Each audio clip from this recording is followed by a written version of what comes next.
Today, my dears, I have come to talk with you about Hamlet.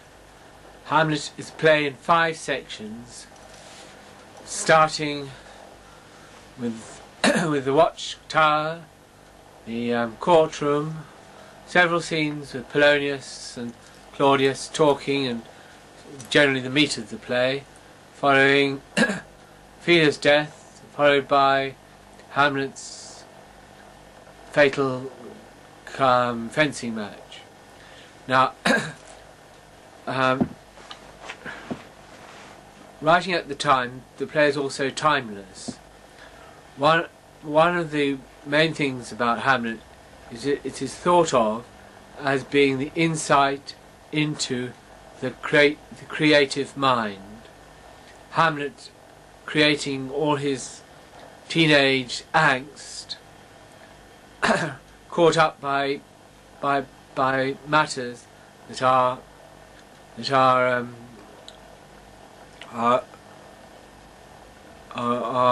greater than his wisdom can understand.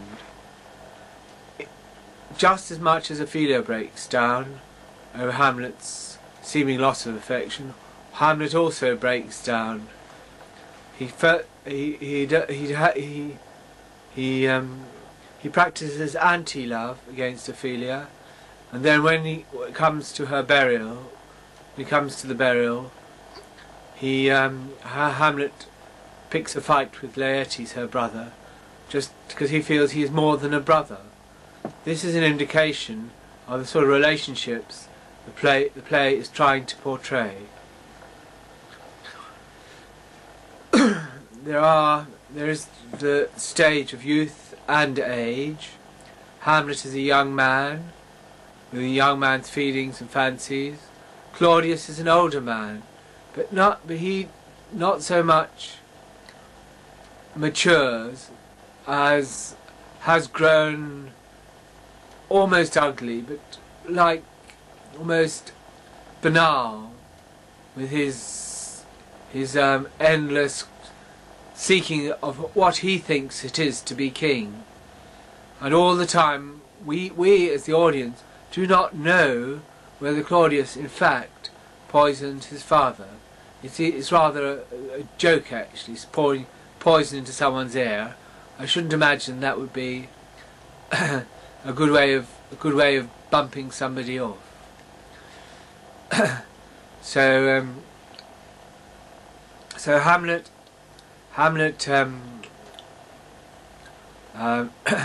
progresses through the play. It's a small vignette of his life, but it shows aspects of the man he has become.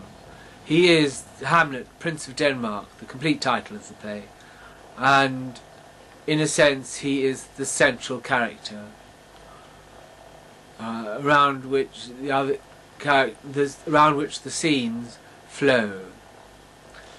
Now, if we look inside Hamlet's mind, we see only what he actually says, and to a certain extent does, although he is a great speaker, and we have to assimilate what is going on inside this young man's mind. Now, the play begins, to go just taken aside, the play begins with the ghost on the watchtower, the dead watch of night, and this sets the scene of the play like there's a war bruited abroad, and so the things martial come to mind, but also it is spooky and spiritual, and almost like a ghost story, and the the appearance of the ghost is normally made much of in a production of Hamlet, because he is so spooky. But for Hamlet, this is like double-edged layer for the audience. For Hamlet, the matter is more serious. It's not just a ghost; it is the ghost, and a recent ghost, and with bad news.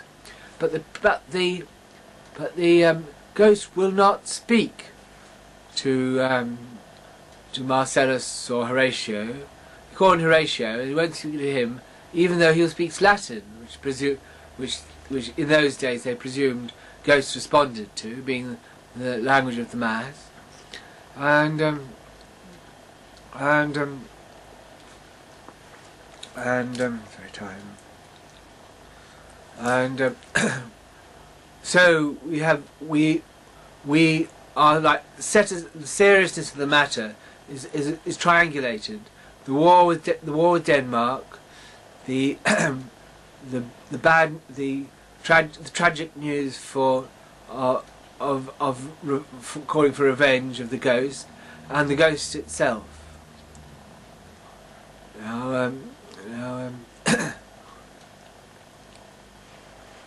And in a sense, it shows that we are all just chimera, just shadows, and the players that we are watching are also shadows and ghosts, but in a different dress. So now the play is set. We have a bit of domestic scene with the new king, and Hamlet speaks outright to his mother, like half-veiled threats and intimations that he has not the courage to put into words. I mean, would you, if your mother had married somebody else, would you say, "Oh no, yes, you killed my father"? If the ghost had told him that, you'd be carted off to the bin. You know,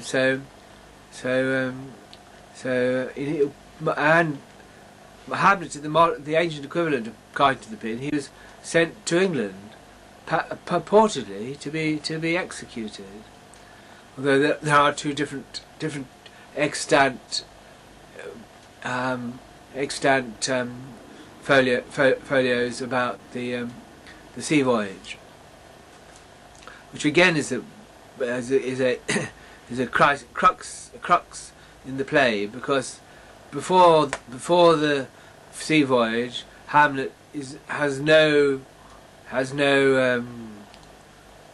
ability to act for himself, and all of a sudden he becomes aware and focused on the one thing that he's doing, which is revenge his father's death. But there is no way he cannot legally kill Claudius in cold blood and inherit the kingdom. So in a sense, his play must be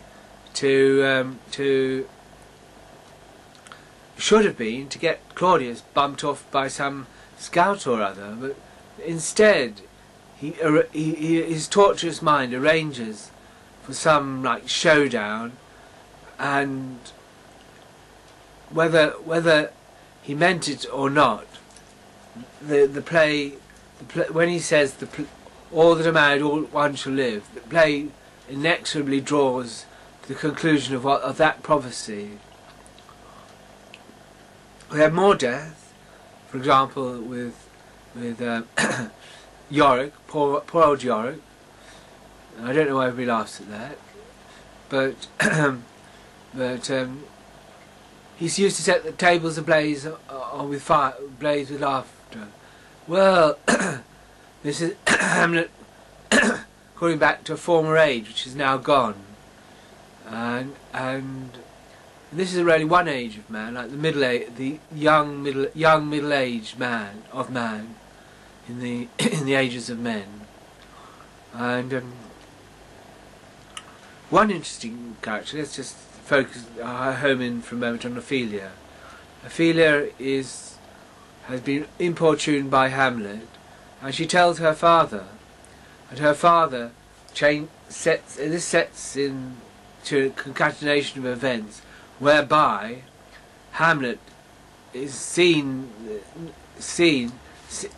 to think Ophelia is spying on him, not him on her, and he and this is doubly tragic in that he kills her father, the woman he loves or may have loved, and at the same time he cannot bear the thought of being spied on. So he does the only thing he knows how to do, and refuses Ophelia's soft, dove-like advances. in the female aspect of the play, Ophelia is there, yes, young tender lady, but also there's the older lady. But she's not just older; she is more gone in the ways of the world. She's been married twice. She's getting on a bit. She paints her face, as Hamlet said. Hamlet finds this terribly difficult. Why should he worry about his mother painting her face? People do. So he sees he's at the concatenation of those two female elements, and at the other side we have the male elements. We have Hamlet himself, and there is a link between Claudius and between Claudius and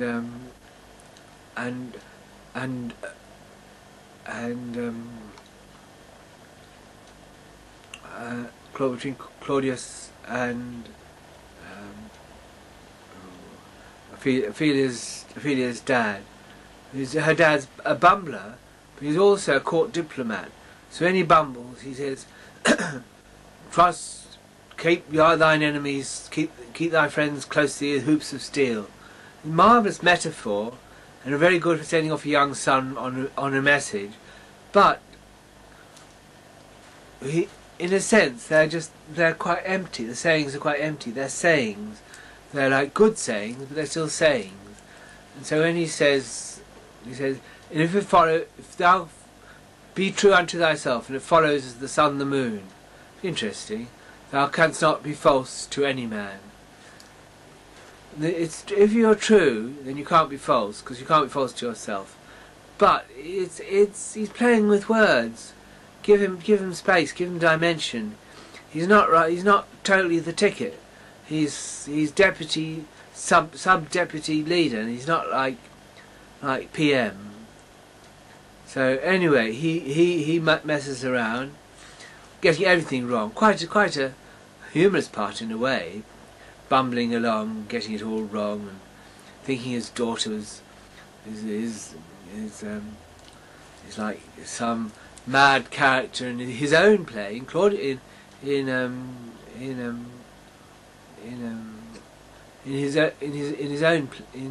Ophelia's dad's own play. Then there are many themes to explore in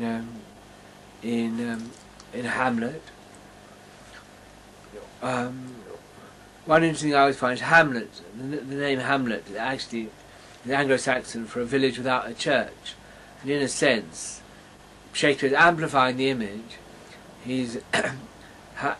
Denmark does not have the church of state rock solid. It just has. It's all fallen to debris, and true sanctity, the sanctity of kingship and sovereignty, has in some way been purloined, and the church is absent.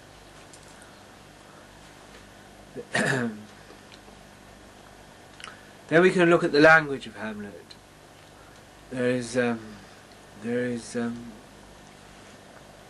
to be or not to be, that is the question, whether 'tis noble in the mind to suffer the slings and arrows of outrageous fortune, or to take up arms against a sea of troubles, and by opposing end them, to die, to sleep, perchance to dream, etc. So it's beautiful to die, to sleep, close to light, perchance, another lovely word, to dream. So living and dying are all part of the same